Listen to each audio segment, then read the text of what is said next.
Welcome back, everyone, to another installment of Brothers and Boss Battles Video Game Showdown, the podcast where my brothers and I discuss video games new and old.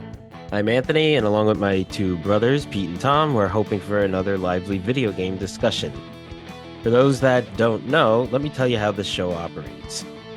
We take a category or genre of games and select 3 games within that category or genre. We review a game a week, one episode at a time, and discuss its lore, story, music, controls, impact on the gaming community, and whatever else we decide to bring up. After those 3 episodes, we have our Bro Down episode, where the 3 previously discussed games go up against each other, and us 3 brothers will argue which one should come out on top within that category or genre. We are currently discussing our Pokemon Spinoff games. We've discussed Pokemon trading card game last episode, and prior to that, Pokemon Snap. Today we'll have our 3rd game, the 3 of which will be going into the Bro Down next episode. And today we are talking about Pokemon Go, the mobile game. This game was released, developed, and published by Niantic Inc. for iOS and Android, and was made available in North America at its public release on July 6th, 2016. All right, this one's a little bit different than some of the other games we're talking about, it being a mobile game and us mostly discussing console games. So let's do some initial thoughts and then we'll get into this sort of unique episode. Pete, why don't you start us off? Okay, yeah. My thought for initial thoughts was that maybe we could just share our experience playing it and when we kind of stopped playing it, maybe. So I think I played it the longest of the 3 of us, and I'd say I played it obviously when it first came out, all the way through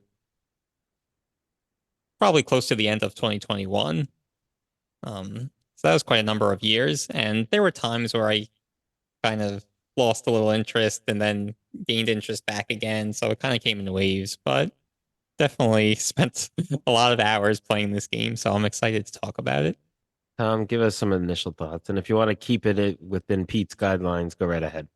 Yeah, sure. I started also when the game first launched and was, you know, fairly addicted to it, as a lot of people were. Um, I, however, did not keep playing until quite as long as Pete did. I don't remember exactly when I stopped in terms of like years, like what year it was, but it was, I want to say it was definitely before the pandemic in 2020. I think it was around the time where they started having those raid battles, but Oh wow. yeah, I'm not entirely sure. I mean, maybe there was some, maybe that's just when I started winding down. 'Cause I remember doing some of those, but not too many of those. Uh, yeah, but as we go through the timeline of events for this game, I'm sure my memory will be jogged a little bit. Yeah, and I started pretty much the day it was released. I actually like got home from a vacation that day, that like July 6th, and tried it out then. It was really very hyped and was pretty excited to try it out. I definitely stopped in earnest before the pandemic. And then just, maybe periodically clicked it on here and there.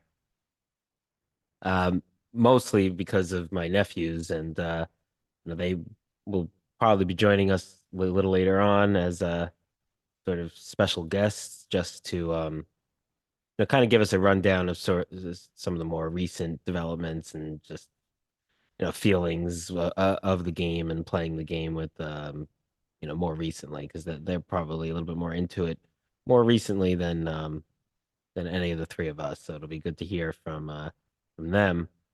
Um, but Pokemon Go was quite a phenomenon, and it did have a lot of hype, and it was very cool because it utilized an augmented reality uh, concept where you can use your phone's camera to, I guess, show, or yeah, I mean, just show a picture of the actual world in real life, and a Pokemon would pop up, and you you'd catch it, there'd be berries, there'd be different various Pokeballs in order to try to catch them and collect them now, and so and almost in like real life. That was really the basis of the game. As my brothers mentioned, there was this raids component added later on, which we'll mention as well.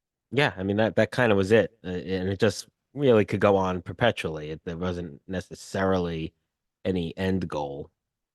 Yeah, I Um, mean, it was like Pokemon as we all know it, where you try to catch Pokemon, catch them all. And then there was battling. Um, I think there's a fairly competitive battling scene, and just kind of getting the strongest Pokemon you can, and to use not only in the battling but to use for raids.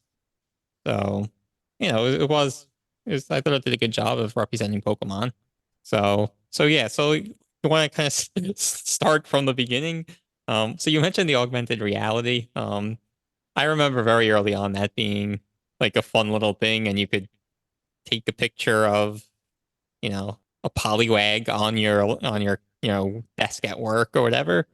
But like yeah, very shortly, very shortly after that, like initial whatever humor type of feeling towards that, I just turned that augmented reality thing off. So I would just see the Pokemon on like, the yeah, that computerized grass field, whatever. right. I mean, the main thing for me with the augmented reality is that it really ate the battery. So I mean, of your phone. So it really was advisable if you're out for a long walk or wanted to play for a while without charging to take that off. Yeah, I did the same for similar reasons. Yeah, I also felt like it was just easier to catch the Pokemon without it. But that battery life, now that you mentioned that, that was like a huge problem at the beginning. I remember it was just like eating up battery, and they had a battery save mode, I think, where you like turn it upside down maybe, and the screen goes black, Mm, but Oh yeah, that's like when the you're app still walking. runs. Yeah, Yeah, but it was still eating up the battery a lot. There were a yeah, lot of a lot of battery packs and things sold at that time.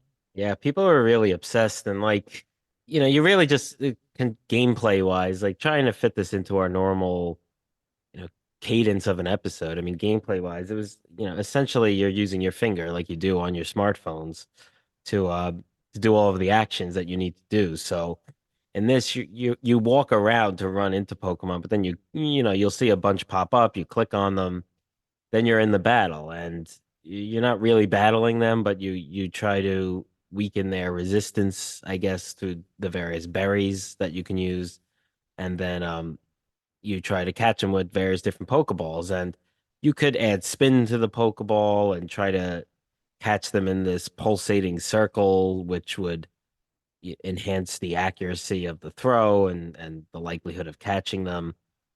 So that was, you know, kind of like skill portions of the game. But you're essentially flicking them with your finger, and that was it. And it has a Pokedex, and you're trying to catch them all, and eventually with these raids, you would try to use different Pokemon that you liked and that were strong in order to win these raids. So I mean, that's really the gameplay. yeah. They One, also had, yeah, the evolving Pokemon using these it was called candy, right? That you get Yeah. by catching, additional of the same Pokemon, or also, transferring them over to the lab would get you some of that candy too that you can use to then evolve or just power up the Pokemon as well. Yeah, and they added you could like TMs and HMs.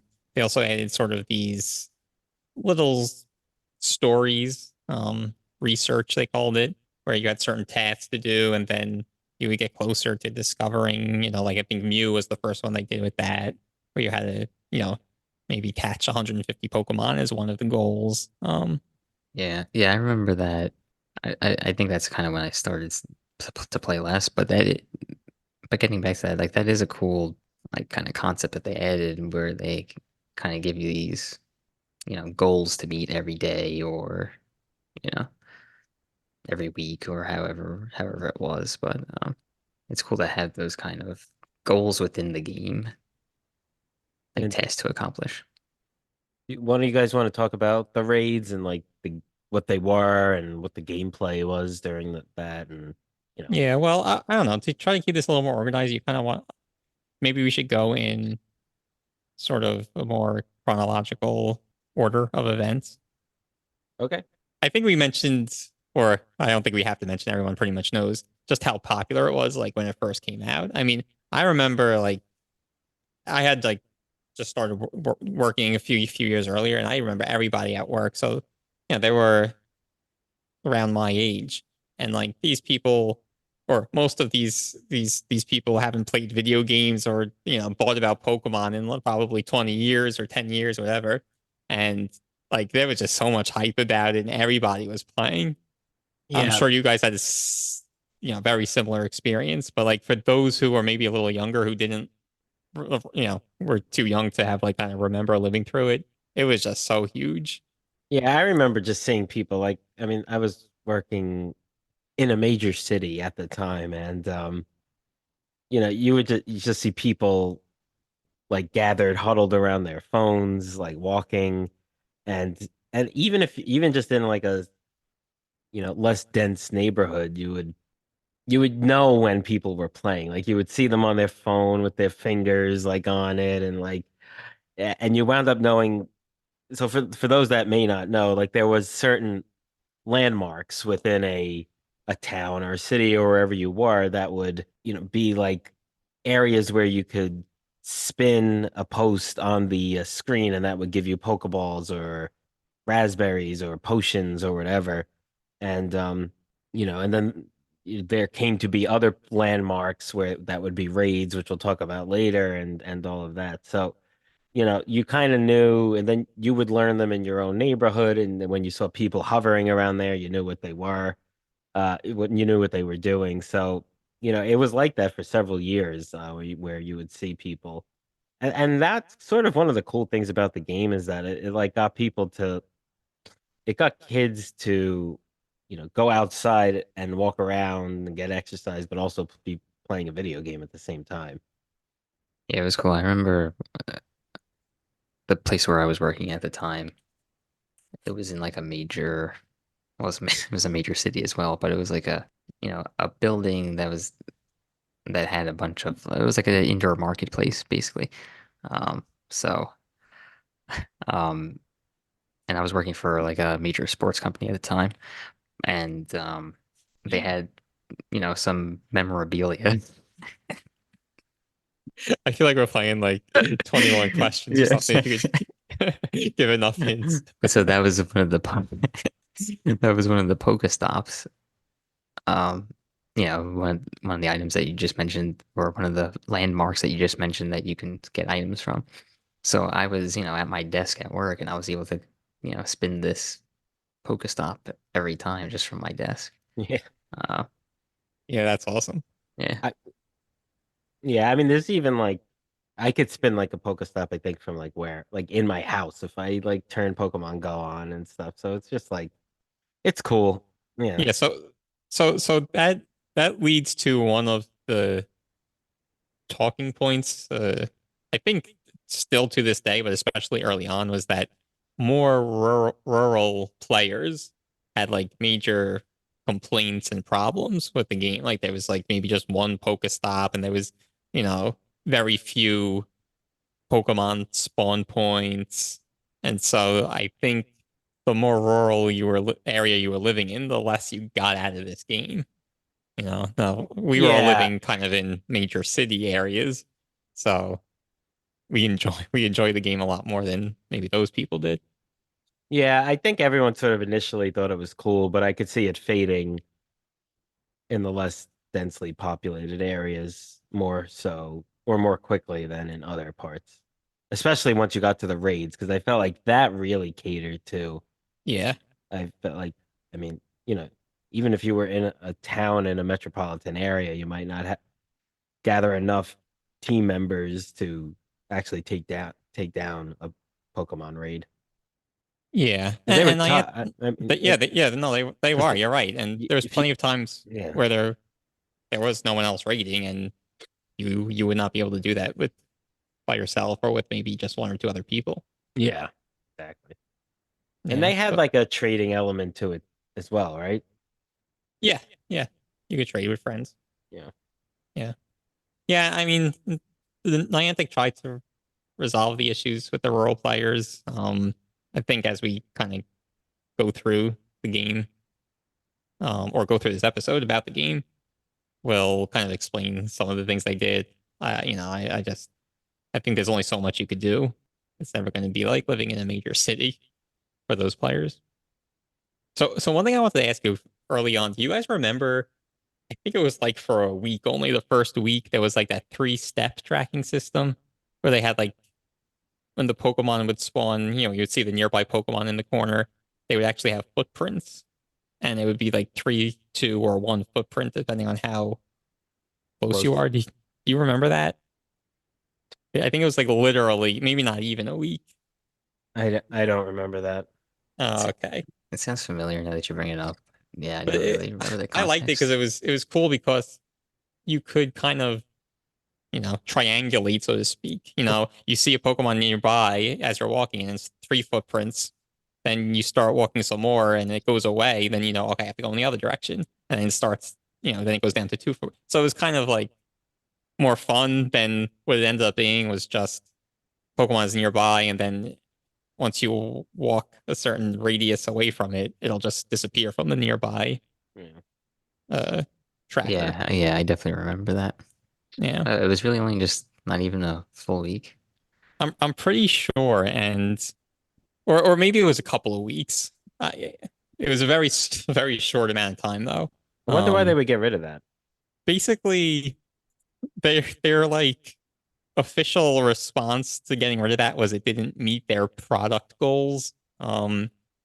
So it seems like there's 2 main reasons why they got rid of it. One was to thwart like the online maps. Remember, again, especially early on, there was like all these maps online that you could go on and you could see where all the Pokemon were spawning and what times they were spawning. Hmm. So I guess there was something about that made it very easy to create those maps. I don't know. Um, and another thing I had read was that it was like a huge load on the servers, and that's something else we should probably talk about. Because like Yeah. especially early on when there was so many users, like there was just the servers were always down or crashing. I don't know. Do you guys remember that? I remember it was just so unreliable. Like you wanted to play, it was like a Saturday afternoon. Oh, let's go out and play, and then it's like you couldn't even get into the game. Yeah, I remember that for sure. Hmm. I thought you were gonna say it was like safety reasons because they wound up with a ton of like safety warnings in the game and watch your surroundings and all of that because I think there were incidences where people were getting hurt or just you know trespassing to get different types of Pokemon that may be spawning. And I know even some like organizations or businesses kind of wanted an option to have their area not be a Pokestop or whatever, just because of just crowds sort of hanging around and maybe being kids being rambunctious or and stuff like that. So that's all stuff that got added periodically, and all of that was pretty important when you had this augmented reality kind of game. Yeah, definitely. That was huge. So in 2019, it was actually, I guess, a law or a lawsuit that occurred that affected Niantic, where essentially, if somebody requested that they remove or not include any Pokestops or gyms within, I think it was 40 meters of like a requested location, that they would have to remove it from the game. So that's kind of like just what you're talking about. And then, yeah, the safety was also a concern. I've seen counters where there's like, I think an estimated, like unofficially 24 deaths that were attributed to people playing Pokemon Go. It's been 0 days since our last incident Yeah. But I don't know. I think a lot of those are kind of not really directly related. But anyway, safety was definitely a concern. Just because you're just outside. I mean, it's like, yeah, and you're distracted, and yeah, it is Pokemon, so it's geared towards. Well, I don't want to say it was geared towards, but included in the demographic was younger Yeah, kids kids, playing. teenagers. Yeah, and it's just like sometimes people glued to their looking down at their phones while walking is like already an annoying thing, and then that Yeah. like just exacerbated it. That's where it Yeah. was like worse in major cities because it's like there was even more of that going on than already is. It's like at least if it's less densely populated, you're not really annoying too many people. Yeah, and I was also concerned with like potential like predators or opportunists, Yeah. because where there was a gym or a Pokestop or, Yeah, they knew they a knew rare kids. Pokemon spawning, you know, people would uh Predator. yeah. That's not a People verb. no, I was gonna say people would go there was Yeah. was was what I was trying to think of a word for. All right, but Um yeah. Yeah, so another thing is like even before the game came out, it was really marketed as a way, and Ant, you touched on this, I think, to kind of engage with friends and community. But I never really felt that, and especially at the beginning, because at the beginning there were no raids and things like that. I felt like we played together. Like then we were at an age where Yeah, it's still like living close to, we all lived close and hung out more. And, so we would go for a walk and just do that, the three of us, like, go to various stops and, try to catch different Pokemon. Early on, it was cool because it was like you would go out of your way to find a specific Pokemon because there were no raids or things like that. Like it got to the point where you were then going to the raids to try to gather as much people as possible to take down whatever the big Pokemon was in the raid. But like early on, it was a little bit more simplistic, but I found it a little bit more fun where it's just like, okay, let's, there's I don't know, whatever. Pikachu's over there, but and only over there, like near that park. So let's go over there. yeah, no, it was fun. And one thing we didn't mention was that obviously, and again, I feel like people listening to this already know this, but the Pokemon were introduced, they were staggered. There wasn't just 1,000 Pokemon at the start of Yeah. the game, right? All the generations were introduced, 6 months to a year apart. And even within generations, they kind of staggered the release of them. They weren't just all thrown at once.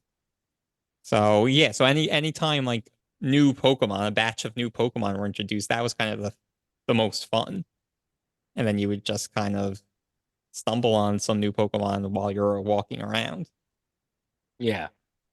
And didn't they try to put them? There was a day and night component to the game as well, right? Yeah, they added all that where Pokemon would be more likely to spawn certain time of day or based on the weather even. If it was raining, then a water Pokemon would spawn more often. And I think also they would be more likely to be stronger, have Mm. higher IVs. Wasn't there something also with like ghost Pokemon spawning near cemeteries, or was that just like a myth? I think that was a myth. Gotcha. But they did have like, the different events during the game. So like there was a Halloween event for like maybe the week or two leading up to Halloween where ghost Pokemon would spawn, a lot more frequently. I think the cemetery thing was a myth. Yeah, I feel like that would have been one of the sort of negative press kind of things that they would have gotten if that was Yeah. true. Because they were like, I think there was a situation where it was like something was spawning in like a Holocaust museum somewhere, and that sort of became an issue because like kids were just going there just to catch the Pokemon, and it was Oh seen yeah. as disrespectful. So that's one that really always stuck out with me as being like sort of in the news and not in a good way for this game. Yeah, but changing topics a little bit, but kind of you've triggered my memory. In my opinion, you could really make the case at its peak, this game is more popular than any game ever made. Because this really transcended video games. Like it was everywhere. Like you just saw when you're walking in front of a store or a restaurant, they have a little sign on the sidewalk. I mean, they were using Pokemon Go for on their signs, even though they Yeah, had, nothing to do with games. I mean, yeah. it really was everywhere. Like, And it really was just like anyone would play it. Like it would be like, moms that never picked up a video game controller or, just like, yeah, other definitely. just people that weren't really traditionally gamers. not any particular demographic of people. I just used moms as an example, but like just any sort of person that never played video games or didn't play since they were a kid, like had this on their phone. Well, yeah, that's, and everyone has a smartphone these days, or those days too, which wasn't that long ago when the game first released. But yeah, I mean, it's more accessible than ever when you can just play on your phone. And mobile games are used.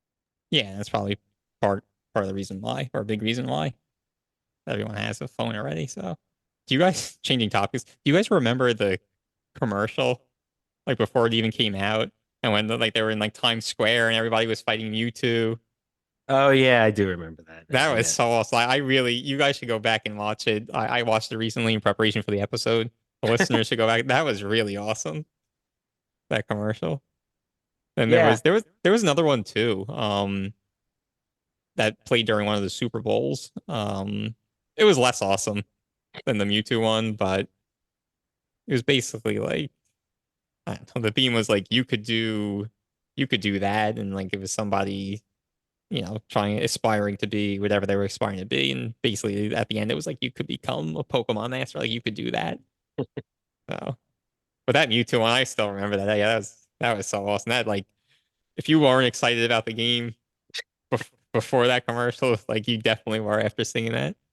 So what was the next sort of like big development after the things we talked about that kind of pushed it into future generations? So that first year, well, it came out, midway through 2016, right? So that rest of that 2016, there wasn't too much. They added Ditto at the near the end of the year. And he's always kind of a special case because he transforms. And in December they added the Generation 2 baby Pokemon that would hatch from eggs. And I don't think we mentioned the eggs yet, but Yeah. you would get Now, these eggs that would require a certain amount of distance to walk while the eggs were in incubators, and then they would hatch into something. right. So you'd have to put them in an incubator. An incubator was an item that you had to get, right? Like you wouldn't have an Yeah. unlimited amount. And then you'd have to walk yeah, exactly. And what Pokemon were in those? Was it like Pichu and that group? Well, I mean, so I just mentioned the Gen 2 baby Pokemon were introduced as eggs, but the Gen 1 Pokemon, they were just kind of weaker Pokemon, right? As I recall. I don't know how it was initially, but at some point, I'm pretty sure that pretty much any, we'll call them like basic or stage one Pokemon. Well, I guess it would be basic Pokemon if you're going by the trading card game rules, but could hatch from the egg, right? Yeah, Like I don't know like if it you was can get anyone like at any time. Charmander or something, right? They did a lot of rotations with this stuff Ah, too. So which Pokemon could catch from which eggs kind of rotated from time to time. But that first year they were really just focusing on like keeping the game stable. We mentioned the server issues. Yeah. That was kind of their priority number one. But then in the first half of 2017, so that following year, they introduced most of the Gen 2 Pokemon in, I think, February it was. And then they introduced the first shiny Pokemon in March, which was Magikarp, which is pretty cool. So that was kind of the beginning of, you know, adding features, keeping players engaged. And actually, by that time already, a lot of the initial millions and hundreds of millions of people who were downloaded that game the first month had already left. So, you know, these were some of the things they were doing to try to get them back. You want to talk a little bit about the music in this game to the extent it's there? Not really much. I do I don't recall specifically a lot of it, but I do remember there being some very Pokemon sounding music, like directly from the game or the cartoon. Yeah, I mean, you're probably not playing this for the music, but yeah, I I don't keep, think I ever keep my phone on, like with the volume on. yeah, same. So like, yeah, I don't think I've even ever heard it, to be honest. Yeah. yeah, you'd have to kind of be blasting it even really to hear outside, especially if you're in a busy area.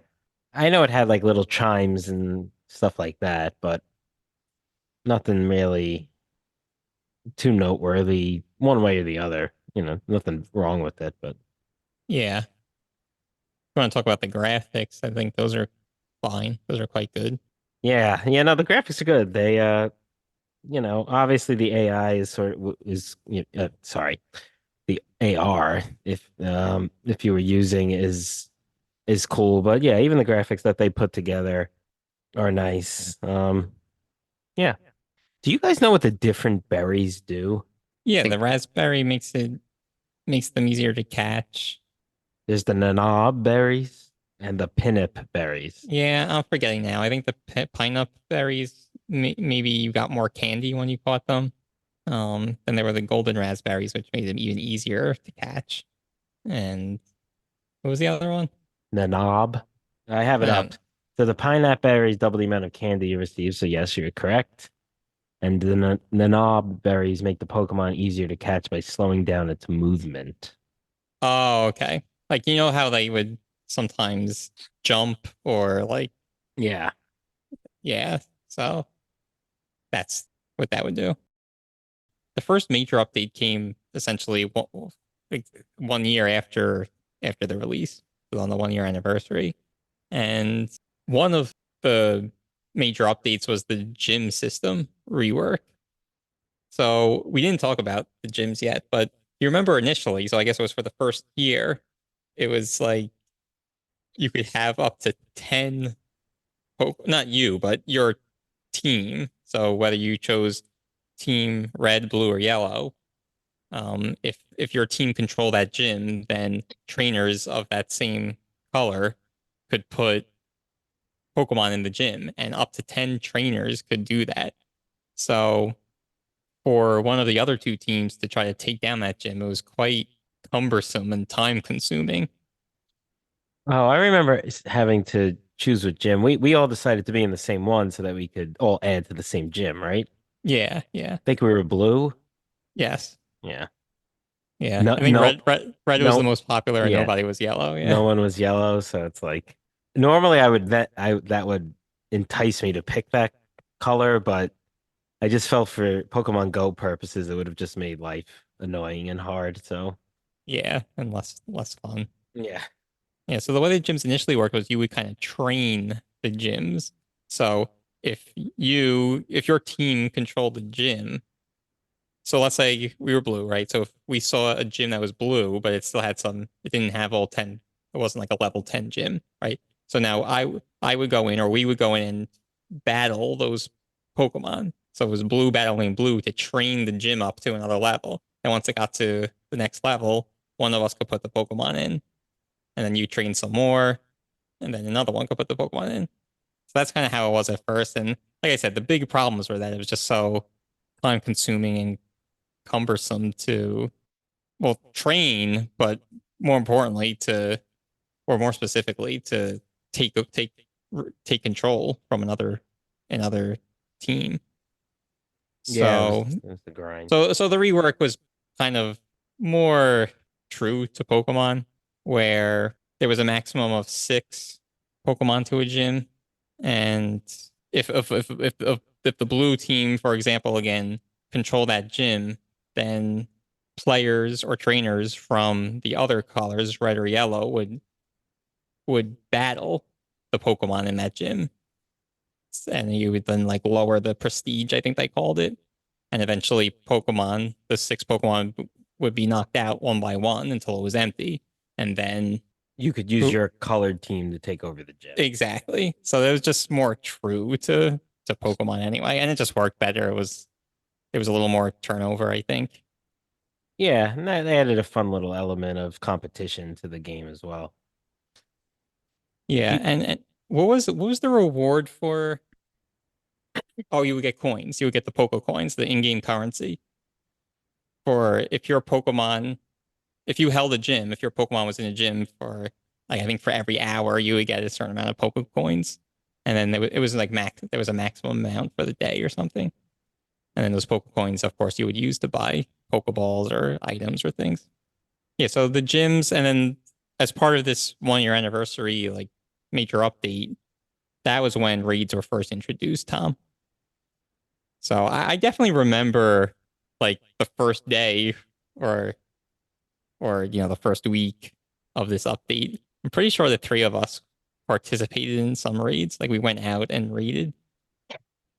Yeah, I definitely got some of the legendary birds, and they were the ones who they were only available through the raids, right?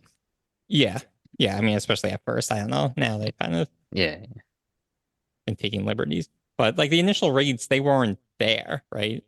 I seem to remember like a Gengar was one maybe, or like it was more oh yeah, it was non-legendary Pokemon. and maybe like Machamp or something like that. Yeah, yeah. And of course they were different levels of raids. So making them more or less difficult to beat. Yeah, so those are two major updates, the raids and the gyms. But then Yeah, definitely. they also added like where you would just sort of graphically, and we didn't touch on this, but you could sort of create your trainer person, your in-game avatar for what you would see walking around the map. They then added the ability to kind of assign a Pokemon to walk with you. And I don't think you saw that Pokemon on the map, but if you go to your profile, you would see them there and they would gather experience by walking with you. And then you could attach eggs to you, right? In order to walk and hatch them. I think you just had to put them in the incubator, and then once they were in there, then it was counting. It was counting your steps Yeah. towards hatching that egg. I currently have a Quilava assigned to walk with me. I think I ended on Eevee just because there's so many evolutions you could really use the Eevee candy.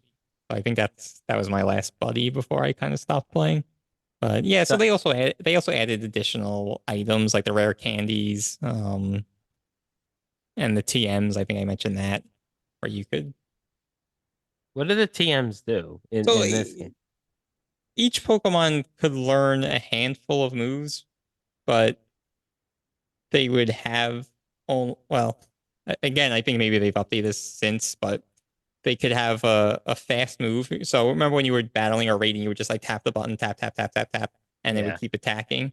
Mhm. And then there was like you would kind of build up a meter, and then you would have like a charge attack where you Right. would like hold the button and then you would do the charge attack. So most Pokemon, I think, had a few options, a couple of options for their fast move and their charge move. Mm. So if you caught a Pokemon and you didn't like the fast move that he had, and you liked one of the other ones he could get, then you would use a TM on him. Yeah, but to be clear, like the fighting really wasn't a major part of this. Like, I think it was more just for aesthetics. Like, it really wasn't going to change your output power No, wise. for the casual gamer, that's true, but the more hardcore Pokemon Go players definitely were hunting for the strongest Pokemon. And then, there's all this documentation online that's basically like damage per second DPS for all the different moves associated with all the different Pokemon. So, that's how they put together all these raid guides. If you're Yeah. raiding against, Rayquaza, for example, just throw out a Pokemon's name, you know, here are the top Pokemon that you should use, and here's what moves those Pokemon should have. I don't know if I see, I still have Pokemon Go on my app, so I just fired it up and went to, clicked on the bottom left at my profile, and it actually has some stats, and one of them being start date, and mine was in fact 7/6/2016. So it was that first day. But it has your distance walk, your Pokemon caught, Pokestops visited, and total XP. That's pretty cool. My distance walk is 721.4 kilometers. Um, 3,405 Pokemon caught and 3,602 Pokestops visited. Oh wow! Wait, so your Pokemon call was what, 3,000 and change? 3,405. I have 17,000. Oh wow. And what was your distance walked? 721.4 kilometers. I have 6,400. Wow, Peter was the Pokemon Go master, I guess. Unless Tom Well, could other people are probably laughing at my stats, but compared to us, Mine are in between. uh, My distance walked was 1,748 kilometers. Pokemon caught 7,188. okay, a little closer to Ant than me, but Yeah. I was level 38 by the time I stopped. I was 29. I was 33, which is like that was another thing with the game, right? Where it was like really difficult to level up. Yeah, the scaling Yeah, wasn't the great, I don't scaling. think. Yeah. As I recall, I think to go from 39 to 40 was the same amount of experience to go from essentially 1 to 39.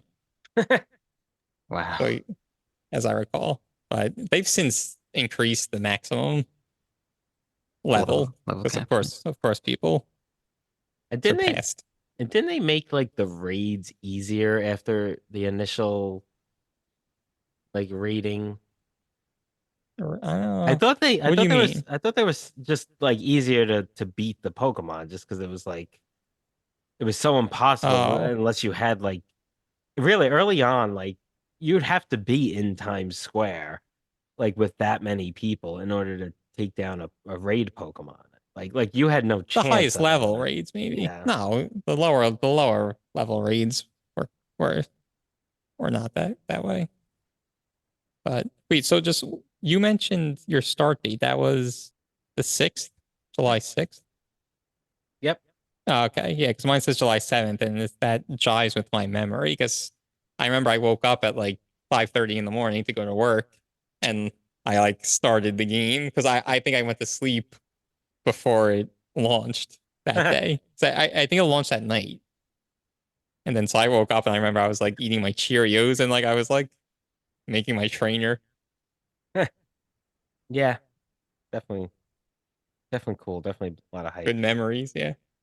It seems so much longer ago than that, but I guess not. What, 2016? It's quite a long time, Yeah. actually. 8 years. Yeah, so I mean, then the next big introduction was the X, right? The exclusive raids. So that, of course, was the first one was Mewtwo, which was in September of 2017. So it was a little over a year after the release of the game. And so those were basically invitation only raids. Um, and so there were certain gyms. So the raids uh occurred at some gyms. And so some of the gyms were denoted as like X-raid gyms. So I think if you had done regular raids in those gyms, throughout the week or couple of weeks prior to like the invitation period, then there was a chance that you would get an invitation to the X raid Yeah. being held at that gym. So I think you guys probably didn't participate in that, right? Uh, I don't think so. No, I No. don't have a YouTube. Okay. Um, I so have a bunch if you want one. Sure. I'm just looking now. If you go to the nearby Pokemon, like the shadowed out on the main screen, it brings you to a nearby Pokemon, like a bigger menu. And if you click on those, it does have those footprints. Oh yeah, I'm seeing that now too. I wonder if that's Yeah. just graphical representation. Like I wonder if it actually right now I'm seeing all of them are 3. I wonder if it goes down or not. Yeah, yeah. That's cool. Yeah. But those X-rays are cool because like I don't know. Well, that one you kind of like, well, it was cool and not cool because like it was like, okay, you got into this raid at 11:30 on a Tuesday. Like, good luck. Good luck getting there and not going to work that day. But it was also cool in the fact that like you knew people were going to be there and raiding and Yeah, and now they have like a Team Rocket kind of battle yeah, too. yeah, yeah, they added that. Are you just Anthony's just like scrolling, like fidgeting with the game, and like you're gonna mention anything he notices that is different than when he remembers when he stopped playing. Yeah, I'm fighting a team leader Sierra now. My Kabutops just killed this trap niche in no time. So I was still playing regularly when they introduced these things like the team leader battles and the Team Rocket stuff. Um, and they introduced like shadow Pokemon. Like you could, after defeating Team Rocket, you catch a shadow Pokemon, then you could purify them. I did not really get into all that stuff. I didn't find it fun or enjoyable. Mm. One thing But so all those were there for a while. one thing that I really didn't like about this game was that they capped the number of items that you can hold and also the number of Pokemon that you can have in your like, Yeah. non-transferred area. Yeah, you're right. That's a good point. I I mean, wonder I was if they Yeah, ever that was annoying. add or at least increase that number. I mean, I guess they had to when they added the new Pokemon, right? yeah, but I mean, so there was a maximum amount, but there was also a player like there was a total maximum amount that nobody could get past, just due to how they limited the game. But each player had a different max capacity, and you could buy more inventory space. I don't know if you remember that. I'm pretty sure Oh that yeah.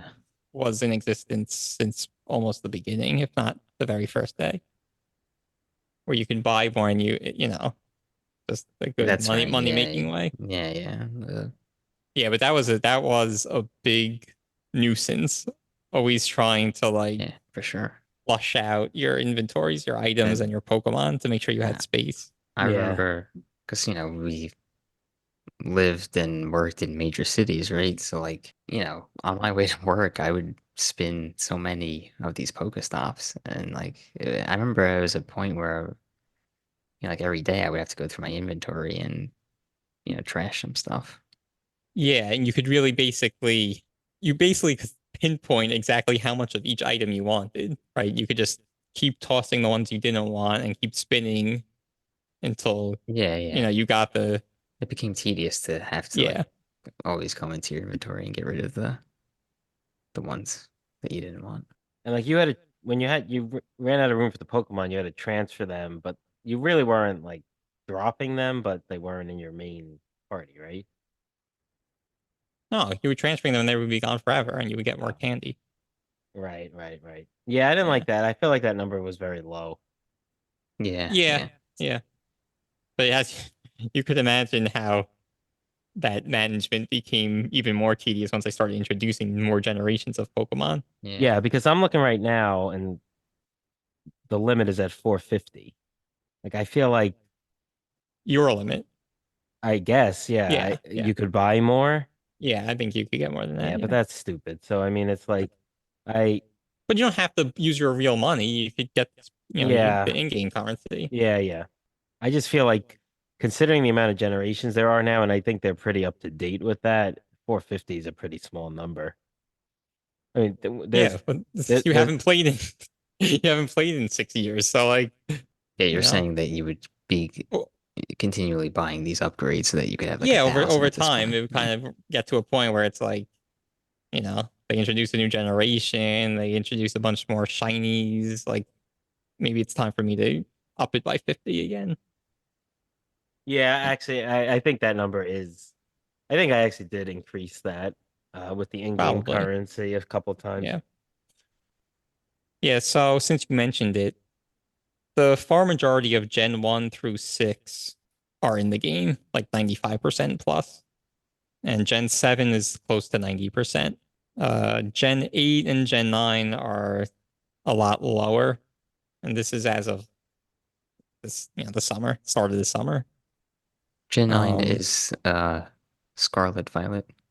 Gen 9 is the latest, yeah. Gotcha. I think those are like 20-30% of those Pokemon are in Pokemon Go currently at time of recording.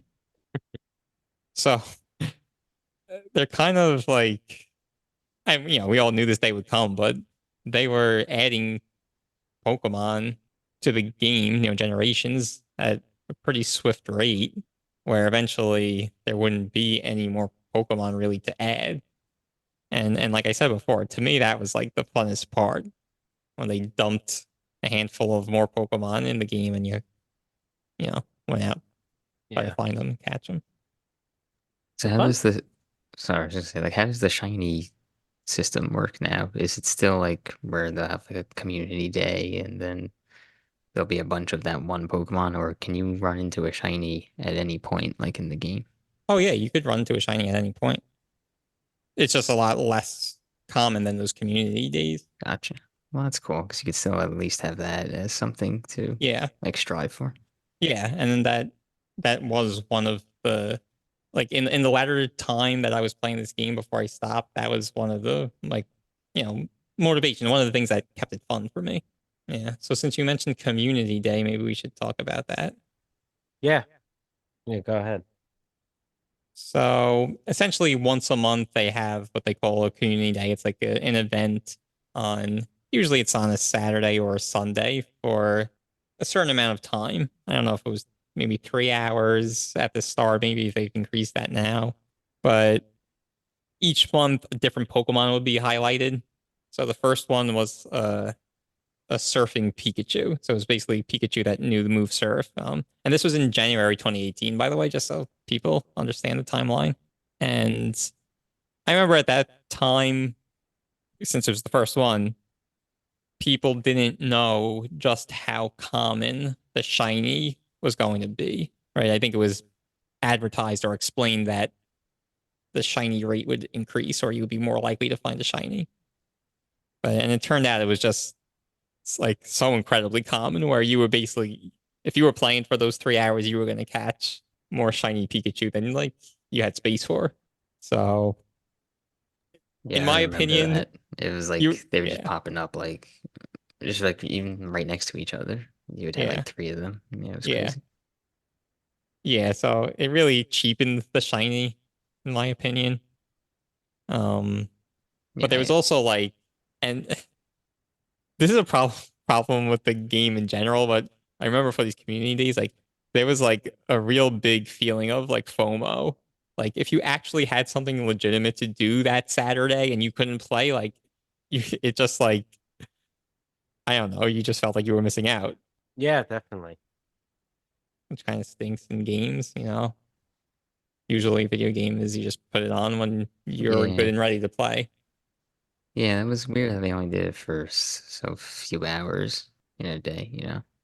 Yeah, I remember I don't remember who it was specifically, which Pokemon, but I remember there was a time where I was not going to be able to be on my phone for that time frame on that specific day, and then I was not able to Yeah, obtain for that for Pokemon. a community day. Yeah, You mean? Yeah. So did you guys have any shinies?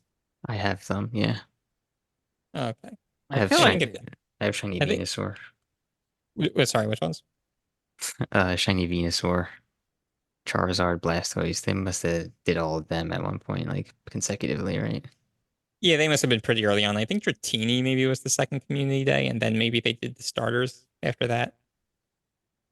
If you go to your Pokemon box and in the search, if you type in shiny, then your shiny Pokemon will come up. I obviously have a whole bunch, so I'm not going to read them out, but Yeah, I I have a have lot. I have, oh, you do I have a lot. I have I mean, not a two, lot. You have two, and Larvitar and Gibble. I feel like those are probably two starters from a generation that I'm not no, familiar with, no. or no? I maybe we should move on. I don't think this is interesting to the listeners. What shiny Pokemon we have. Yeah, I mean, any other technical video game aspects you want to talk about? I mean, we touched on the graphics, the music sound, the gameplay. We really did talk about most of the episode's been about the effect on the gaming community, I feel, and just the world. Yeah. There was even like allegations that what was it? Like it was used by like some Russian disinformation group to affect the election in 2016. Like it really was the whole world, everyone and everything. Yeah, I did Speaking, see it. Oh, go ahead. I was gonna say, speaking of the whole world, um, it's just worth mentioning how they had specific Pokemon that were only in certain continents. Oh yeah, the Oh, regionals. that was cool. Yeah. That like when it first started, like we were like, okay, we have to book a trip to Europe to get this guy, and Yeah. then Yeah. So I, I think North America's like one that they had that was specific was it Genghis Khan or No, Taurus or I think it was something? Taurus. Taurus. Taurus. Taurus. Yeah, I remember like the week after this game was released, I was like I had a vacation, a trip planned for South America. So I was like all excited. Oh, I'm going to be catching all these different Pokemon. And the game didn't even wasn't even released yet in South America at that time. So I was like, I was experiencing FOMO at that point, actually. Yeah. I was like, I'm going to be so far behind. My trainer level is going to be so low. That was kind of a cool thing, though. What, the regionals? Yeah. Yeah. Yeah. So I have a few stories with that. I remember, and so a lot of, eventually these regionals, they kind of allowed players from different regions to get those, right? There was like an event, I think, where they had the Gen 1 regionals, so like Genghis Khan or Mr. Mime or whatever, in that you could hatch them from eggs, regardless of what region you were in. Um, and a couple of them like rotate from hemispheres or whatever. But anyway, so I remember I don't know if you guys remember the Corsola was kind of around the equator line, I think was that region. So I had gone to Disney World, and so I was like kind of dead set on that. That happens to be kind of Corsola spawns there. So I was like dead set on making sure like I didn't want to go on Space Mountain. Like I wanted to catch a Corsola. So I remember it was like basically it was like I woke up, it was like the last day that I was gonna be there, and I still hadn't seen one, encountered one. So I actually used one of those maps, the online maps, just like so I Did you made sure get? I got one. Yeah, I you got get- it. Yeah. Phew. Yeah, I mean, when were you ever gonna go back to Disney? Yeah, exactly. And then for work, I also went to like the Middle East, so I got the Tropius, and I was like so proud of that. Um, and for a while, like he was strictly in that part of the world, but I think eventually there was an event, or they allowed the rest of the world to get him, so it was kind of like, oh, I went there for nothing. Just work. Yeah. Yeah, another a work-related story for me. So I was working on an app that was only available in Europe. So I had, while I was testing and doing my job, I had overrode my personal phone to be geolocated in Norway so that I could test things. And so I left work and, I was on my way home and I was booting up the game. And then I realized, I was like, hey, wait a minute, this is weird. I don't recognize these Pokestops and like the maps look different. And so I was still, my device was still located in Norway. So, um, yeah, the game thought I was there. And I think Uh, I actually ended up getting like a soft ban where I couldn't, I think like, I forget exactly the parameters of it, but I think I couldn't basically catch a Pokemon. I think they always broke out of the balls for like a certain amount of time. oh wow.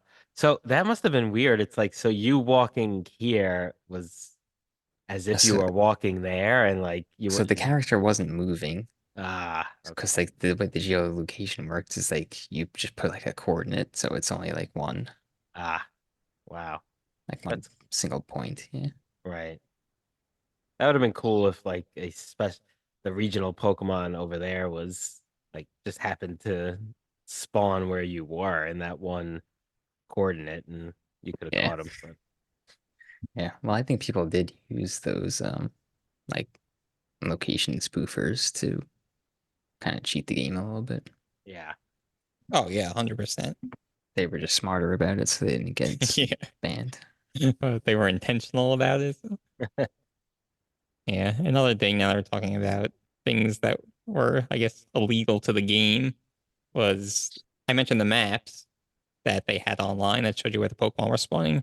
But then there was also like these IV calculators. And so like you would put on the Pokemon's HP and like the appraisal that you got, and it would tell you the IV of the Pokemon. I Mm. remember I used that all the time, and I like had a spreadsheet of like Yeah, all my Pokemon. was that considered like cheating or illegal by the I'm community? pretty sure it was, yeah, using the Yeah. IV calculator, and that's actually they changed it. I'm forgetting now what the appraisal system was originally, but Do you remember when they changed it and it was like a lot more vague? That Mhm. was, I think the purpose of that was to stop those IV calculators. What does IV stand? Internal value, I think it is. It's basically a measure of how strong the Pokemon is. Oh, so these were Pokemon Go, not like non-Pokemon Go sanctioned calculators. Correct. Yeah. Mhm. It's just like the maps that showed you where the Pokemon were spawning. I want to get your guys' opinion on sort of like the paid ticketed events.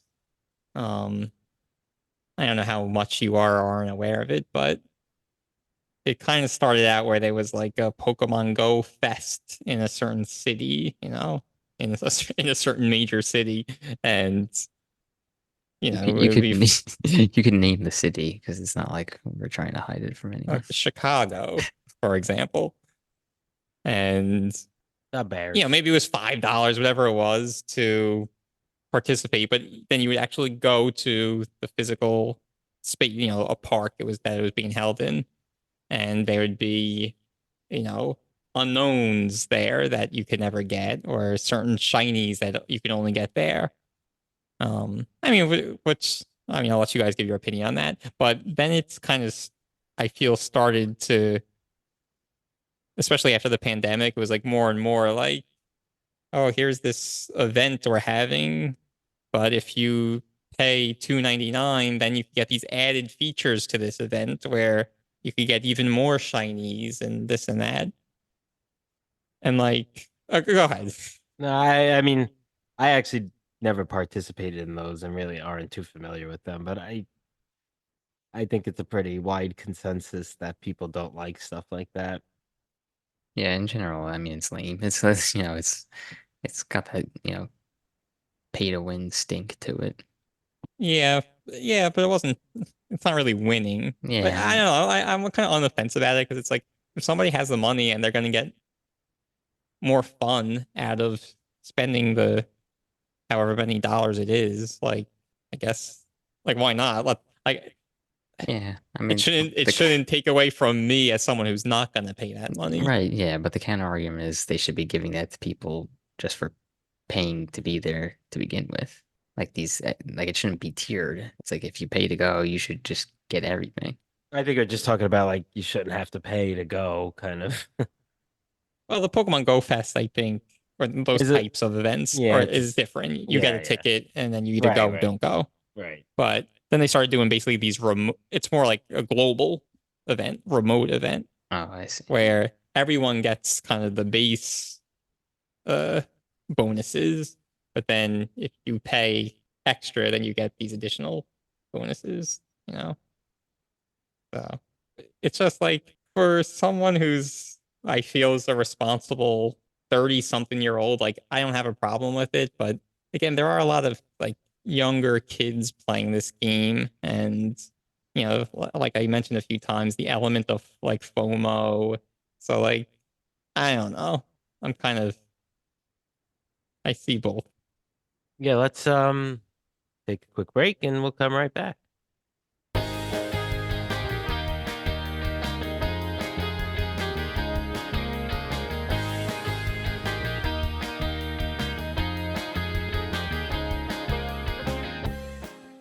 All right, so for today's mid-episode filler, we have a little bit something different for you today. We have my nephews, Nick and Jake, on with us, who are a little bit more Hi. familiar with the Pokemon Go arena. So Yeah, like wait, a year ago. so we're gonna just ask them some questions, just to get a fourth and fifth perspective on the game and some recommendations and stuff like that. So, hi, Nick and Jake. Thanks for joining us. Hi. So, just to sort of introduce you guys, like, what kind of games and franchises are your favorites? I mean, like- Go ahead. I don't really have a favorite. I just play the game. Same kind of. No, he likes boring games. Hey, He likes the bad ones. what do you mean? What kind of games are those, Jake? I play like almost the exact same games as he does, except he plays Brawl Stars. No, I play stuff on my computer. Jake. Yes, and I don't have a computer. Exactly. That's different stuff than you. So, how Really big? my favorite stuff. So, as far as Pokemon goes, though, how you guys are pretty big fans, right? Or at least you were. Yeah, I have like even the bad games. Like Let's Go, the objectively bad one, like the worst one of them all. Let's Go. Let's Go Pikachu, Yeah, and you've it played was that. just like it was very bad. Oh, did we ever play Let's Go Eevee? I don't think so. We tried. It wasn't good either. But I do remember. so what Pokemon games did you like though? Sword, Scarlet, Violet. That one. Yeah. Pearl and Shining Diamond, Brilliant Pearl. Yeah.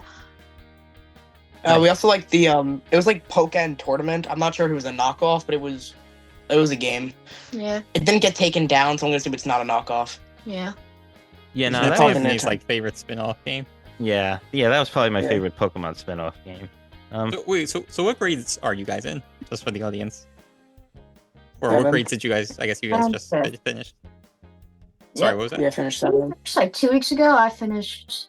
Yeah. Yes- Uh-huh. I He had finished board yes- school them. I finished yesterday. What grades? 5th and 7th, right? Yeah, that was a great. Going into 8th, going into 6th.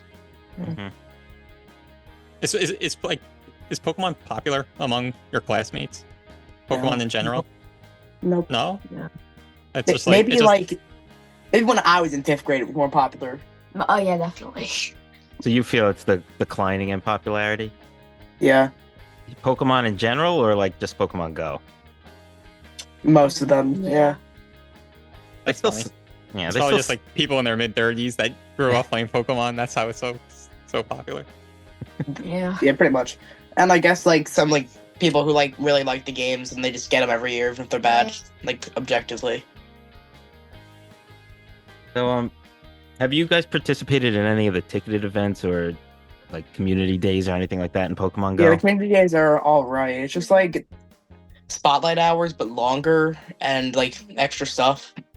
Yeah, but unfortunately, most of them are when I'm doing something important, like when I'm going to the pool or something, or like when I'm hanging out with my friends. Yeah, that always Yeah. happens. But then like, I haven't really participated in any of the ticketed events, but I've heard they're pretty decent. But they're money. I've never even heard of any of the ticket events. Ticketed events are like the world ones. Yeah. Yeah. A lot of times you have to pay, Like real money. $8. Yeah, We're not and then you get paying like, that for Pokemon Go. Yeah. and you get these extra bonuses or something. Yeah. Yeah. Not too much extra bonuses though. Just like Mhm. you get the ability to get better stuff, and like I think it's also you also get like a quest line for the Pokemon thing. You get like a quest line from I think, Mm. and for communities too. So they've added a few things that I guess keep the game fresh. Things like roots and mega evolutions and things like that. So what do you think about like those two things? The roots, however you want to say it, or I don't and like roots because they're just like to grind Zygarde, and it doesn't really add much. You just have to like walk along a route and hope that you get a Zygarde at the end of it.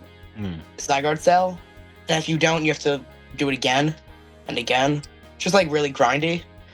And Mega Evolution is pretty good because like you get if you use the same type, you get extra candy. It also like increases the Pokemon's viability for like raids. Not really battles though, because you can't really use Mega Evolutions in like player-on-player battles. But for raids, you can.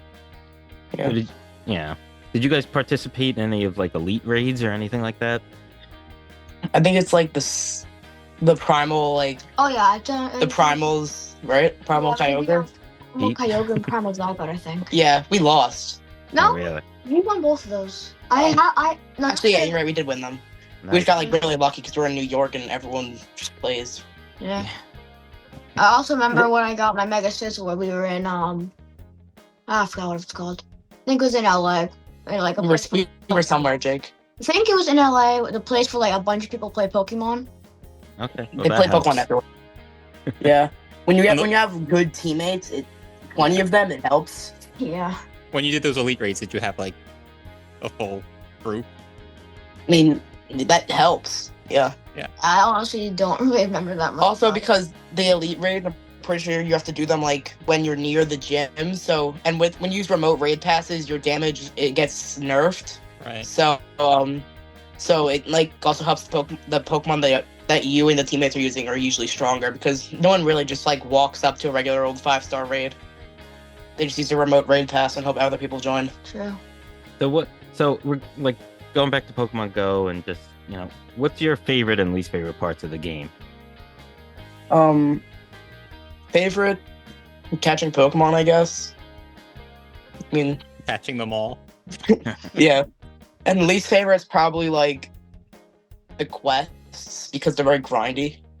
Like, I don't really feel like walking 3 different routes and walking 20 kilometers and opening 5 10-kilometer eggs every 15 minutes.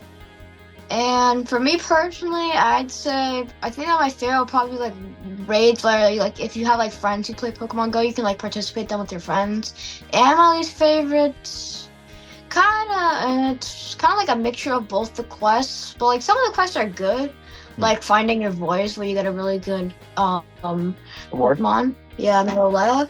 But then there's also some bad ones where like complete 5 routes, collect 50 Zygarde raids, Not Zygarde raids, you only I mean, Zygarde cells. and then take a snapshot of a wild Landorus. Remember that one? It's like a long time ago. I remember that one. Yeah. I never actually That beat a would be raid, so I haven't actually gotten one. Yeah.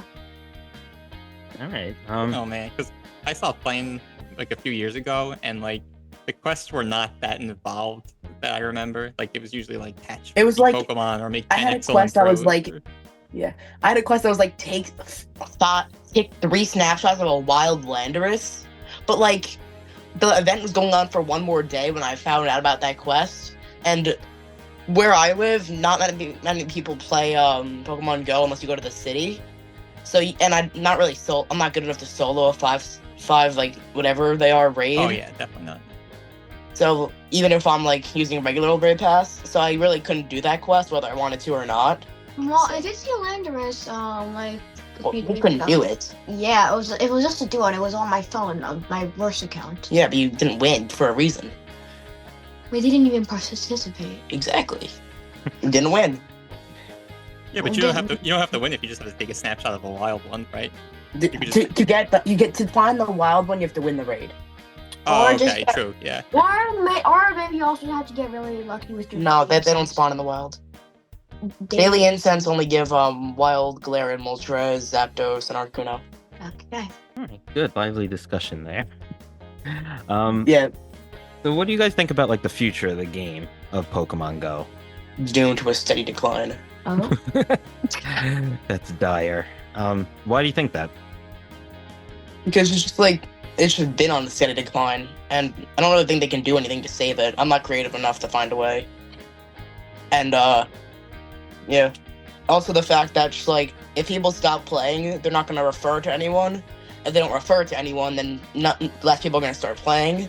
And more people quit because they can't like progress in the game because no one's playing. Yeah. Then they can't refer people, and then there are gonna be less people playing, and so on. Yeah, it's true. It's so reliant on the group aspect that I guess it's a good point. If you start losing people of the group, it's gonna spiral.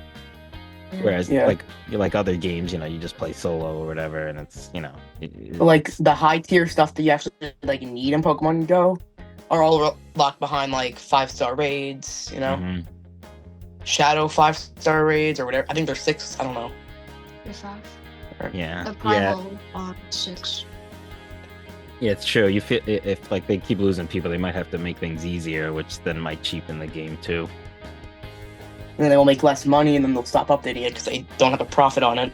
Yeah. Also, like the show itself is just The show itself is just not Ash anymore, pretty much. Mm. the main character who is gonna catch Retired. So now they don't have like the main person capable going to the show that kept people like going for new updates in there. Yep. They're also gonna not be good. Yeah, but the mainline games are still selling well, I think. Yeah, they are because like they're the mainline games. Yeah, and they're fun. I mean, and Yeah. I mean, like until you get like too Until you far win. into it, and then just like every single thing you verse is either really easy or really hard. Yeah. It's pretty much like once you get to endgame and all your Pokemon are maxed, you don't really feel like grinding. Most people don't grind the entire Pokedex. yeah. I am in the most people. I don't grind the full Pokedex. unless it's Arceus, because that one's easier to grind the full Pokedex on. Okay. But no one really wants to grind them, so it gets boring after a while, you know. But I remember my Shield account. I had like my entire team was just filled with level 100 legendaries or mythicals, and like the game pretty much wasn't even fun anymore because the only other stuff that I could get were really rare from like the like star wishing rolls or whatever they're called. Yeah. And then I just have to get like lucky if I get a good group, or if I'm getting a group where like they all just use main keys against. Are you talking about the bot groups? Yes. Yeah, don't use bot groups. They are good. And then like if I'm like with a bot group with like main keys, versing like versing like a Gigantamax Snorlax or something. yeah, or like a Gigantamax stronger Pokemon, then Yeah. like I'm not gonna win. All the main keys are level Because 100. the bots the bots aren't very good. Like Right. someone's bringing like a Focus Sash Magikarp into like a Gigantamax like Pikachu fight, and like it's gonna get two-shotted, and then Yeah. You only have like 3 or 4 deaths to spare before you lose. Okay. You don't die once, but your entire all your teammates die like twice. So then you just like lose because you don't have a chance to win because of the shields that they give the Gigantamax Pokemon.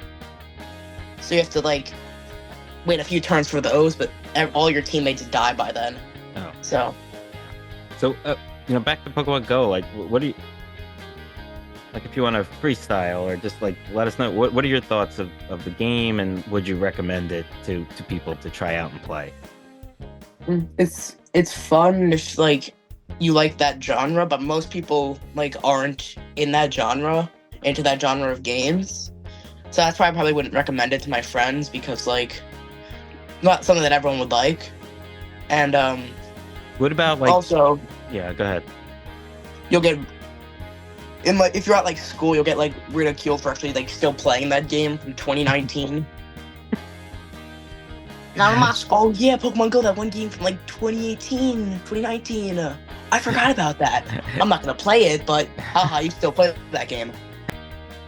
But what? So, if someone came to you though and said they were a big Pokemon fan and never played this before, would you recommend it? I mean, probably not, because the only like Pokemon aspect of the game is just like the Pokemon themselves and catching them. Nothing else is really like Pokemon game-is. Like if you compare it to the mainline games, you're saying. Or the spin-off games. Yeah. Really just not alike. So like only if they're into like that kind of game. Mhm. Which you can't really ask someone, are you into Pokemon Go like games? Yeah, because there's only Well, so, like- it's a unique game. There's not many like it. Except for the knockoffs. There's many knockoffs. But if you said that to a young person, they'd be like, "What's a Pokemon Go?" Yeah. And then like you'll be like, you wouldn't know. This is the game of 2019. You were born in like 2023. It was Well, like- actually out way before that, but Yeah, like 2016. It came out in like 2014ish, I think. But like it gained like popularity and like 2017, 18, Yeah. 19. And then died, I think, during the pandemic because you couldn't really go outside. yeah. That started gaining popularity once the pandemic was over. And then, Then just fell off. yeah, pretty much. we So that's what ended. yeah, Pokemon. It was the 2016 it came out, and so Yeah, I was right, I think. yeah, so yeah, it was sort of mixed with the pandemic because I felt like if you couldn't go to places, but you could walk around your neighborhood a little bit, and Pokemon Go may have given you something to do. Not everyone lives in like a place with like a lot of good things though. Yeah, You kind of do. Yeah, we do. Like just like not everyone has like Yeah. the luck of having like a good outside. yeah. It's like I've seen my friend's house, the nearest like the Pokestop is like a mile or two away. Mm, And no one's like actually realistically gonna walk that distance. Unless they, like, And Are really, really determined to find that one Pokestop yeah. then they realize that the next Pokemon stop away from there is right next to it because Yep. they're just clusters. And then after that big cluster, there's another big cluster like 5 feet away. Yeah. It's pretty much there's like 5 Pokemon stops near you or there's none. Yeah, There's no in between. 0. Yeah, it does seem that way sometimes. Because they only do like important. They only put like Pokemon stops and gyms on like decently informed things. Mhm. Usually, you don't see like some random important thing in like the middle of nowhere, Yeah. and then yeah. another important thing like 5 miles away. Yeah, no, that's true. That's I can't say I'm surprised, but I'm sad to hear that it sounds like Pokemon isn't cool, or Pokemon cool. Very Pokemon Go isn't cool uncool. anymore. It does kind of break my heart a little bit, judging by how I used to play. Like, He used to Plus- grind. yeah. same you with got- you. Yeah. Well, you guys are at that age where you care, but when you get older like Yeah. us, you won't care as much. And if you still like Pokemon, it'll be Yeah. cool. I can't tell if Pokemon's gonna either gain popularity or die. One or the other. Well, yeah. I mean, it's still. No, I The- think it could not gain or die, but it could kind of like I stay feel level. like It's not going to stay stagnant. I think it's probably gonna die because they lost like the main character and Go. Well, I just don't really like him. Nah, he's not even in there anymore. He isn't. No, now it's just like 2 random people. I think their names are like. When did Go get retired? It goes on a main character. It's like the other ones. What? He was like this Wasn't Go series like- specific. Yeah. What was his name? Go. Yeah, Go, Go. He was uh, like from Journeys, the second Yeah. worst, I think. I don't know. I haven't heard people's opinions on Horizons. Interesting. All right, we're getting a lot of good. I just Pokemon realized. Do a tidbits. Pokemon cartoon series like Yeah. definitive ranking. Definitive ranking. All the Journeys are at the bottom, and like the other ones are higher than And the that one. original is the best, of course. No, except for Unova. We don't like Unova. That one goes like second to bottom. I don't know very much. Exactly. Well, all right. Thanks, guys. This was really good. I really appreciate you guys coming on and giving your thoughts. I can play video games again. Yeah. We'll go. Yeah. Enjoy the rest of your day and night and play your video games. And thanks for coming on. Hope you enjoyed your time here on our mid-episode filler. And we'll talk to you soon. Hopefully, we'll have you on Thank another you. episode. I thought the mid-episode filler. Bye, guys. Bye.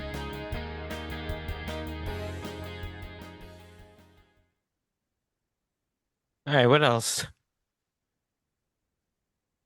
So now we're starting to get into the more recent few years where we don't have, I guess, as much experience.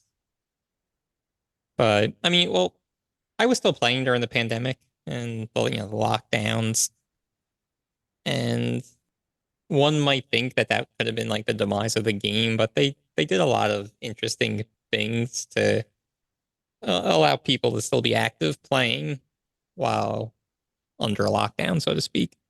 So first, they increased the duration and effectiveness of the incense, so that would make a Pokemon spawn every minute or every certain amount of time. So even if you were just like sitting at home, you could at least catch some Pokemon. They introduced the remote raid pass, which actually became very popular and I think also made them like a lot of money. So they kept that even after Yeah, I used some of those. lockdowns. No, those were a great addition. Yeah. So that way you could raid while again in your house. And they would give like certain they had like these bundles in the shop for 1 coin for Pokeballs or remote raid passes or whatever it might be that week. They made your Pokemon buddy would kind of venture to nearby Pokestops and bring back items, I think. And you could invite friends to a raid that you were doing. So anyway, so they did a lot of things in reaction to the lockdowns that kind of kept the players engaged. So Yeah. yeah. And one thing I feel you could do during the lockdowns was go for a walk in your neighborhood to an extent. So that the game could still persist even if you weren't going in places. Yeah, I mean, eventually we got there, but I mean, those first, at least few weeks, but maybe even longer. I'm Yeah. having a hard time remembering now, but yeah, I mean, they really discouraged you from stepping foot outside of your home, for anything, really. Yeah, I see. I think once the lockdowns were in place, it hurt more to be in a major city than elsewhere.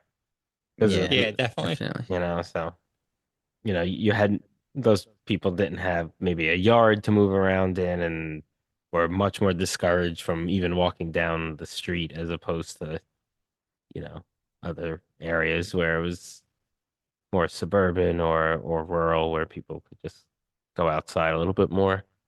Yeah, and if you don't have a car or anything like that, like during lockdown, you were able to kind of go in a car.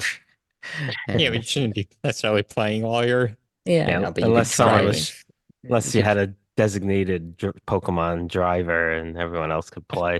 yeah, yeah, the cool thing I like about the game is that they kind of they promote like other Pokemon games, like kind of real life things. So I remember one in particular was cool was to promote Let's Go Pikachu and Let's Go Eevee.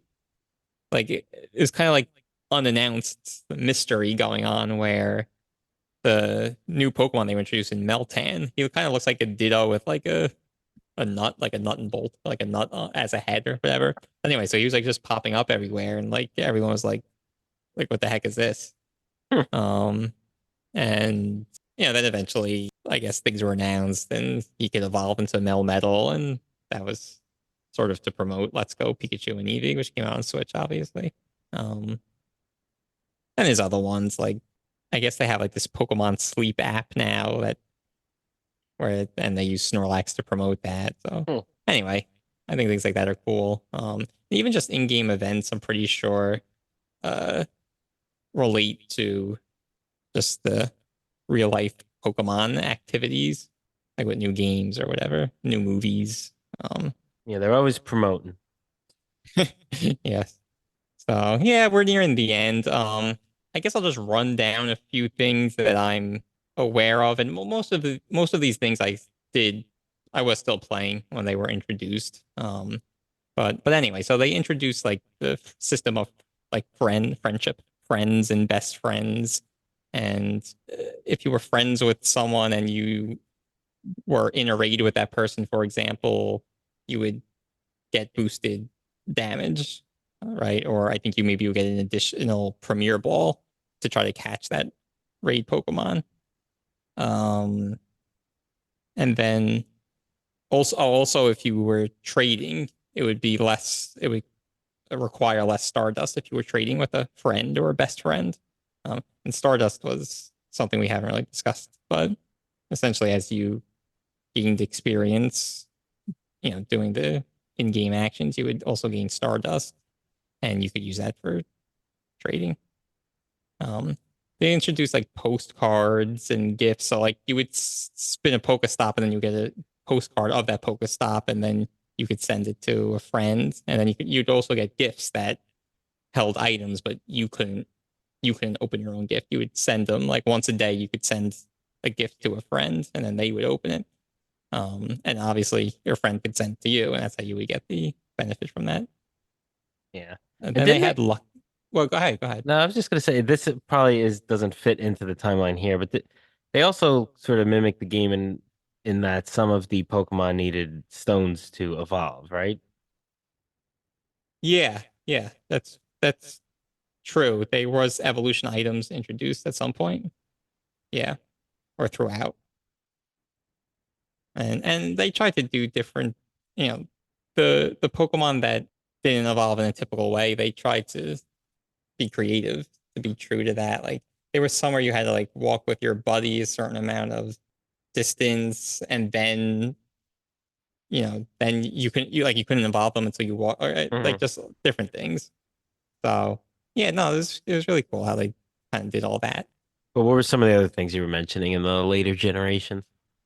Um, so they had like lucky Pokemon, and like okay, so I mentioned friends and best friends, and they also had like lucky friends, and this is kind of where I started to taper off. I didn't really actively participate in this kind of stuff, but when you traded with friends, then there was a certain chance that you would both get lucky Pokemon.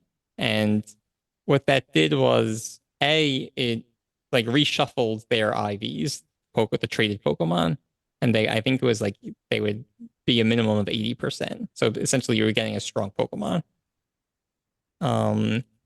Then the lucky Pokemon also had a reduced Stardust cost to power up. I think those are pretty much the two main benefits. So essentially, when you would trade with friends, there was a random certain percentage chance that both Pokemon would turn lucky, and then there was some way to denote that in your inventory. Then there were Mega Evolutions, and I was really not a fan of that, and I really didn't get into that. And then you needed special candy to Mega Evolve a Pokemon, which you could use, I guess when you were battling in a raid, they would Mega Evolve. So the Mega Evolution was not something persistent. I don't believe so, no. Gotcha. It was just within a battle. They also introduced these routes. So this I did not participate in at all.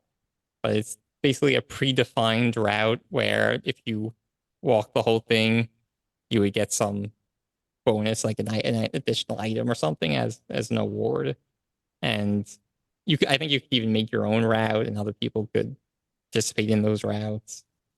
Yeah, I think I saw that. That was sort of one of the tabs on the screen with the nearby Pokemon where they're showing the amount of footsteps. So yeah, it looked like that's a much newer feature.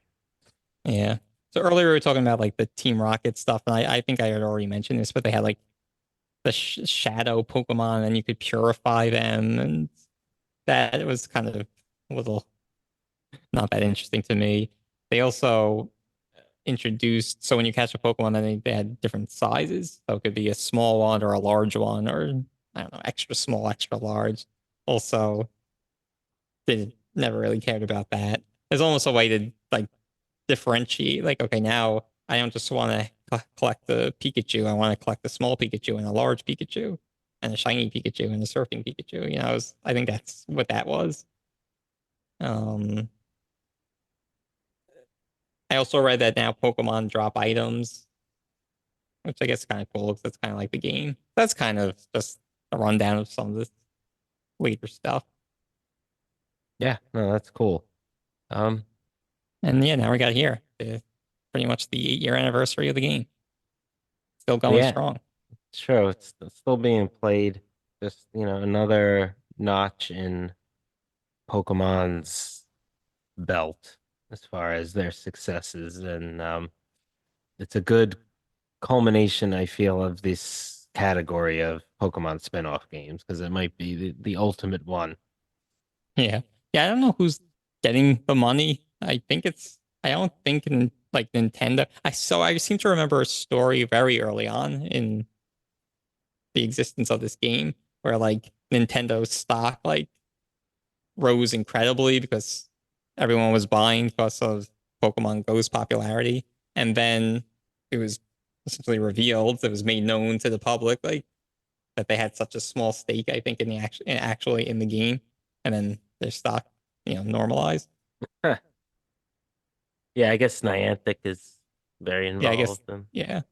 All right. Well, I think this is a pretty good freewheeling episode. And, we talked about our experience with the game and, a lot of the sort of real life implications of this for not only video games, but just, all of the news, or some of the newsworthy items that involve this game and, talked a little bit about the technical aspects of it as well. So if there's nothing else that you guys want to add, we can maybe get into our final thoughts and recommendations. Yeah, that sounds like a good idea. Tom, why don't you lead us off with this? Yeah. So, yeah, I mean, Pokemon Go's it's a really good game. I mean, I really enjoyed my time with this, and for it to still be going, I would say strong after 8 years of being around. I think that's really telling as to just the amount of content that they were able to jam into this game and, the new additions to keep it fresh for so many years.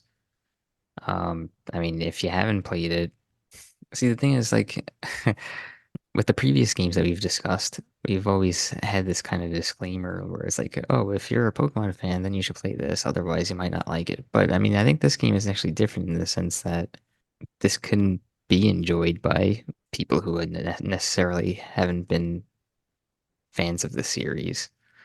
Um, so yeah, I mean, I recommend playing this.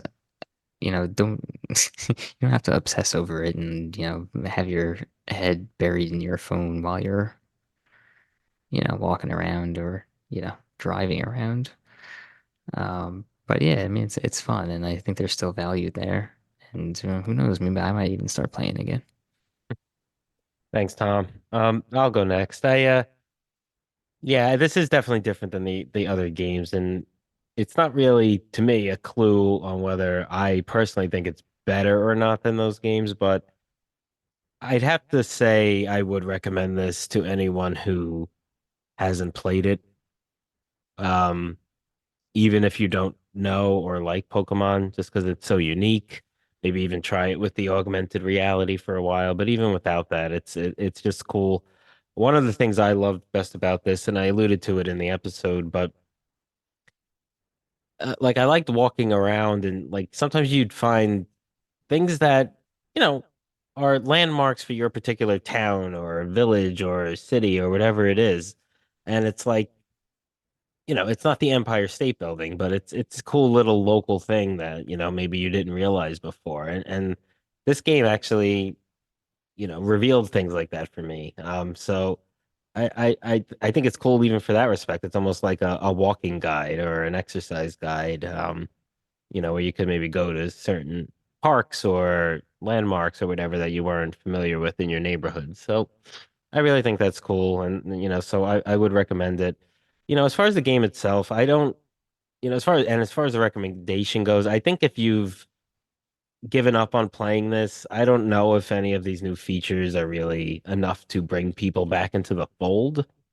Um, if you really kind of just stopped, but like I said, I throw it on every once in a while, especially, if I'm with my nephews or something. And it's fun to play for a little bit. It's, I don't think it's the type of game where I would get lost in for hours or go on such a long walk where I'm just paying attention to this game anymore. But it's good. It's got good graphics. It's engaging in that respect. It has the whole most of your Pokedex that you find from the game, so you could try to catch them. There's different Pokemon in different areas. Now you have the raids, all of that stuff. It's a good game. It was really smart product, and brought a whole new wave of people into liking both Pokemon and video games. So those are my final thoughts. And Pete, why don't you take us home? Yeah, so it probably came across throughout the episode, but I really have strong affection for the game and a lot of fond memories. I just remember I remember one year in December, like I was at a mall doing my Christmas shopping, and they had just dumped some new Pokemon. So I was like half doing Christmas shopping and half catching Pokemon. I mentioned the X-rays with Mewtwo, so that every time, to this day, where I pass the park where that X-ray gym is, where I got my first Mewtwo, I always I call it, oh, that's my gym. So, I think this game in this regard, it I guess what I'm trying to say is a lot of those sort of like fond memories that you look back on, I feel like that usually happens more for games that you played when you were a kid. But this game is able to do that for me, even though I was playing this game into my 30s. So I think that says a lot about the game, and it is or I think the reason for that is because it is very immersive, and it's an augmented reality game. So with all that being said, I feel like anybody who is around our age has already played this game. So I think in giving recommendations or not, I'm talking to a younger audience. And if you had never played this game, I 1000% recommend you downloading the app and starting it. And to echo Tom's point a little, like I would just stay clear of trying to get too immersed into like occupied with the game. But if you put it on for a few hours or a week or just just one day a week, and maybe on a weekend where you don't have plans, you say, yeah, let me go out for a walk for an hour and catch some Pokemon. So I think it's something that any gamer should experience. All right, and just a quick note: if you are a minor, just ask your parent or guardian's permission before downloading and playing the game. All right, thanks, guys, and thanks for all those that listened. This was definitely a unique episode, and we hope you enjoyed it.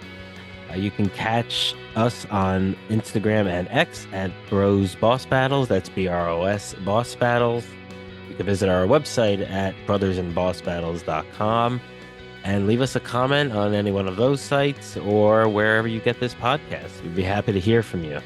Next week, next episode, we will have our Bro Down episode where Pokemon Snap, Pokemon Trading Card Game, and Pokemon go up against each other to see who will come out on top at our Bro Down regarding these Pokemon Spinoff games.